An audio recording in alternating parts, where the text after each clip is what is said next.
Latest updates ఎప్పటికప్పుడు పొందడానికి Big TV WhatsApp channel follow అవ్వండి. లింక్ డిస్క్రిప్షన్ లో ఉంది. ఆ మాజీ ఎమ్మెల్యే పత్తా లేకుండా పోయారు. పార్టీ అధికారంలో ఉన్నన్ని రోజులు తనకు ఎదురు లేదు అన్నట్లుగా వ్యవహరించిన ఆ మాజీ ఎమ్మెల్యే ఇప్పుడు ఎక్కడున్నారో కూడా అంతుపట్టడం లేదు.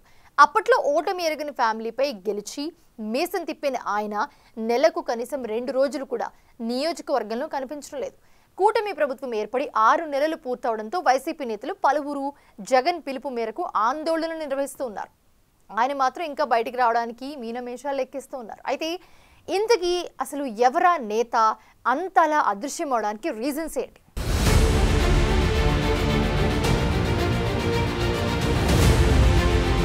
ఉమ్మడి అనంతపురం జిల్లాలోనే రాప్తాడు నియోజకవర్గానికి ఒక ప్రత్యేకమైన గుర్తింపు ఉంది.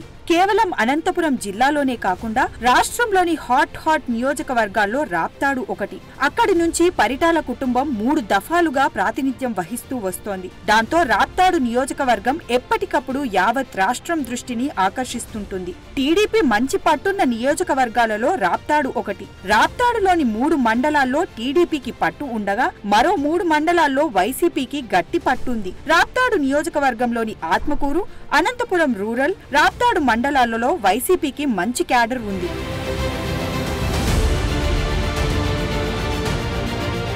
ఇక మిగతా మండలాల్లో టీడీపీ పునాదుల నుంచి బలంగా ఉంది. అంత పట్టున్నా సరే వైసీపీ రాప్తాడులో మాజీ మంత్రి పరిటాల సునీత స్పీడ్ కి ఎప్పుడు కూడా బ్రేకులు వేయలేకపోయిందంటే పరిటాల కుటుంబానికి ప్రజల్లో ఎంతటి క్రేజ్ ఉందో అర్థమవుతోంది. పరిటాల రవి హత్య తర్వాత 2005 బైపోల్స్ లో మొదటిసారి పెనుగొండ నుంచి పరిటాల సునీత విజయం సాధించారు. తర్వాత నియోజకవర్గ పునర్విభజన తర్వాత ఆమె రాప్తాడుకు షిఫ్ట్ అయ్యారు. 2009, 2014, 2024 ఎన్నికల్లో గెలిచి ఓటమి ఎరుగని లీడర్ అనిపించుకున్నారు.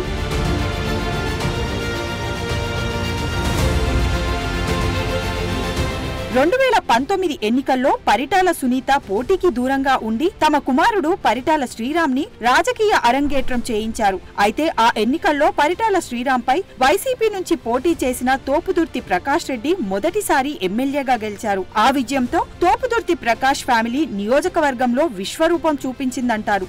ఎమ్మెల్యేగా అనేక వివాదాల్లో ఇరుక్కుంటూ 5 ఏళ్లు కాలం గడిపాడు. రాప్తాడులో స్థాపించాల్సిన జాకీ గార్మెంట్స్ ఫ్యాక్టరీ దగ్గర మామూలు డిమాండ్ చేసి ఆ అంతర్జాతీయ సంస్థ రాష్ట్రం నుంచి వెళ్లిపోయేలా చేసిన ఘనత తోపుదుర్తి బ్రదర్స్ దే అంటారు. ఇక ప్రకాష్ రెడ్డి సోదరులు అనేక అక్రమాలకు పాల్పడి ఆయన్ని వివాదాల ఊబిలో కూరుకుపోయేలా చేశారు. ఆ అన్నదమ్ముల అత్యుత్సాహంతో రాష్ట్రంలో ఎక్కడా లేని విధంగా రాప్తాడు నియోజకవర్గానికి 5 ఎమ్మెల్యేలు అన్న టాక్ నడిచింది.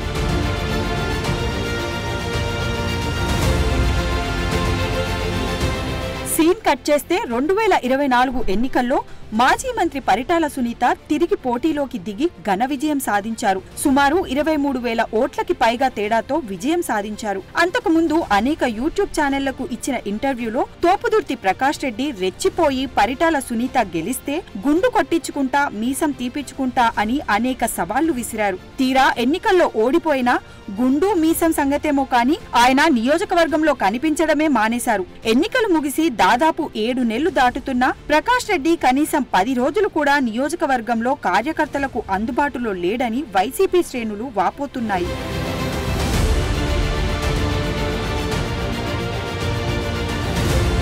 కూటమి ప్రభుత్వానికి ఇచ్చిన హనీమూన్ పీరియడ్ ముగిసిందని జగన్ ఇటీవలే వ్యాఖ్యానించారు. ఇచ్చిన హామీలు అమలు చేయడం లేదని, ప్రజల్లోకి వెళ్లి ఆందోళనలు చేయాలని జగన్ పిలుపునిచ్చారు. వైసీపీ సోషల్ మీడియా యాక్టివిస్టుల అరెస్టులకు వ్యతిరేకంగా నిరసన కార్యక్రమాలు చేపట్టాలని, అన్ని నియోజకవర్గాల నేతలు రోడ్డెక్కాలని, త్వరలోనే తాను కూడా జనంలోకి వస్తానని అంటున్నారు.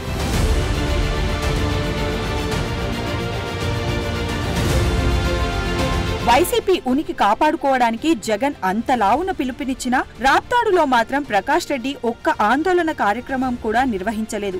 అసలు నియోజకవర్గంలోకి అడుగు పెట్టకుండా సైలెంట్ గా ఉన్నారు. నియోజకవర్గంలో జరిగే ముఖ్య నేతల పెళ్లిళ్లకు, చావులకు తప్ప ఇక దేనికి ఆయన రాప్తాడులో అడుగు పెట్టడం లేదట. అధికారంలో ఉన్నన్ని రోజులు సెగ్మెంట్ లో ప్రకాష్ రెడ్డితో పాటు ఆయన సోదరులు సైతం ఒక రేంజ్ లో పెత్తనం చెలాయించారు. ఇప్పుడు వారు కూడా కనిపించడం లేదు. అడపాదడపా ప్రకాష్ రెడ్డి మాత్రమే కనిపిస్తున్నారు తప్ప సోదరులు అసలు కనిపించడం మానేశారు. పూర్తిగా హైదరాబాద్ కు పరిమితమై సొంత పనులు చక్కబెట్టుకుంటున్నారట.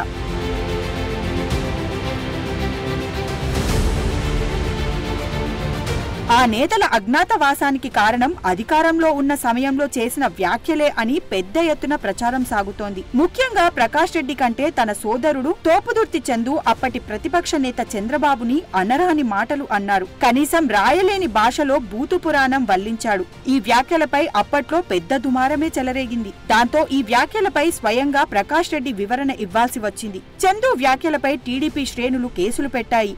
ఆ భయం బ్రదర్స్ ని వెంటాడుతుందట.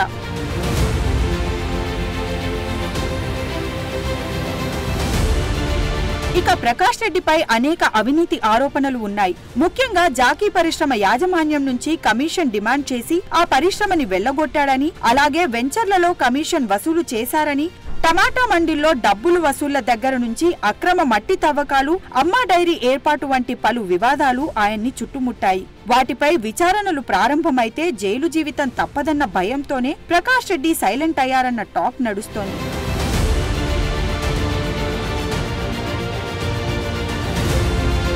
ఇటీవల ఉమ్మడి అనంతపురం జిల్లా వైసీపీ నేతలతో జగన్ మీటింగ్ నిర్వహించారు. ఆ మీటింగుకు హాజరైన ప్రకాష్ రెడ్డిపై జగన్ తీవ్ర ఆగ్రహం వ్యక్తం చేశారట. నియోజకవర్గంలో కార్యకర్తలకి అందుబాటులో లేకుండా ఏం చేస్తున్నావని నిలదీశారట. నియోజకవర్గంలో అందుబాటులో ఉండాలని, లేకపోతే పరిణామాలు తీవ్రంగా ఉంటాయని గట్టిగానే చెప్పారట. చూడాలి మరి తోపుదుర్తి తమ్ముడు జగనన్న మాటకి ఎంత విలువిస్తాడో.